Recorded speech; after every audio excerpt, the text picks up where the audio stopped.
जनाब साहब, आपने पाकिस्तान की हिस्ट्री को भी बड़े करीब से देखा है। 12 अक्टूबर का जो फौजी कू था उसमें आप उस दिन प्राइम मिनिस्टर हाउस में मौजूद थे, आप जनरल महमूद के साथ आए थे। तो 12 अक्टूबर का जो फौजी कू था और वो सारे मामले में आप उसको क्या वजह समझते कि वो क्यों हुआ था? वो तो बड़ा रीसेंट इवेंट है, मेरे ख्याल में आप सबको पता है कि वो कैसे हुआ और किस तरीके से एक चीफ को हटाया जा रहा था। मतलब है, मैं समझता हूँ कि वो कोई तरीका ठीक नहीं था।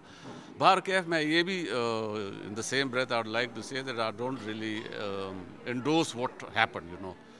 वो भी नहीं होना चाहिए। आप सब प्राइम मिनिस्टर हाउस में मौजूद थे, आपने कभी आपने नजर उससे आप उसको छोड़े, मतलब है आप एक असूल की बात करें तो असूलन नहीं होना चाहिए था।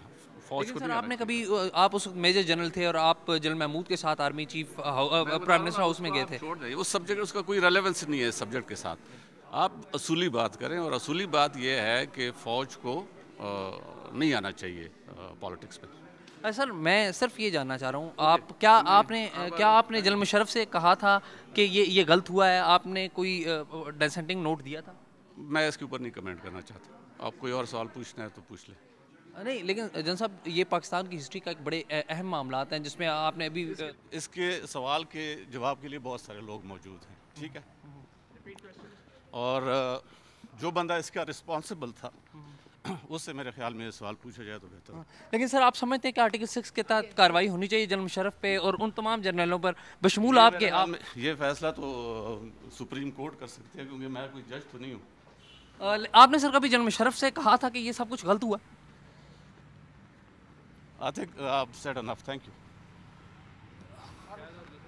जनरल साहब, कोई एक राय दे दें, कभी आपने डाइसेंट किया हो इस सारे अमल में, कभी डाइसेंटिंग नोट दिया हो आपने कि ये सब कुछ गलत हुआ था, पाकिस्तान में आइन तोड़ा गया और अभी 18वीं तरमीम आ गई है और इस सारे अमल में भी आप समझते हैं कि आपको कुछ बोलना चाहिए, वक्त आ गया है, अभी वक्त चेंज हो गया है?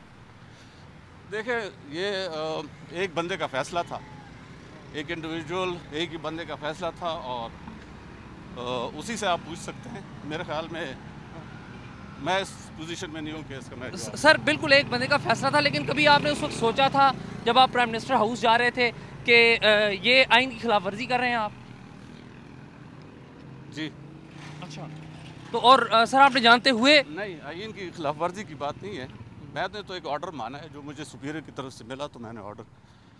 इसका मतलब सर, अगर सुप्रीम कोर्ट या अदालत या पाकिस्तान की पार्लियामेंट फैसला करती है आर्टिकल 6 के तहत कार्रवाई का, तो जनरल मुशर्रफ के बारे में जो order, please forget it, don't embarrass me. ये थे lieutenant general retired Ali Mohammad Jan Orakzai, जिन्होंने 12 अक्टूबर में को बड़ा अहम किरदार अदा किया था और ये जनरल औरकज़ई प्राइम मिनिस्टर हाउस में मौजूद थे जनरल महमूद के साथ, जो उस वक्त 10 कोर के कमांडर थे।